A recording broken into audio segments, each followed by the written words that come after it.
શ્રીમદ ભગવદ્ ગીતા અધ્યાય 17 શ્રદ્ધાત્રય વિભાગ યોગ. શ્લોક 9-10નું પઠન કરીએ, પછી તેનો અર્થ સમજીએ. શ્લોક 9. કટ્વં લલવણાતુષ્ણ તીક્ષ્ણરૂક્ષવિદાહિન આહારા રાજસશિષ્ટા દુઃખશોકામયપ્રદાઃ.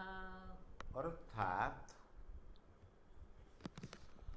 કડવા, ખાટા, ખારા, ઘણા ગરમ, તીખા, દાહ જન્માવનારા અને દુઃખ, ચિંતા તથા રોગોને જન્માવનારા આહારો રાજવી માણસને ગમતા હોય છે. તો અહીં ભગવાન કૃષ્ણ એવું જણાવી રહ્યા છે કે રાજવી માણસોને કેવો આહાર ગમે છે.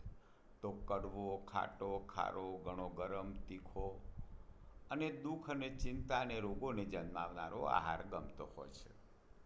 શ્લોક 10. યાતયામં ગતરસં પૂતિ પર્યુષિતં ચ યત ઉચ્છિષ્ટમપી ચામેધ્યં ભોજનં તામસ પ્રિયમ.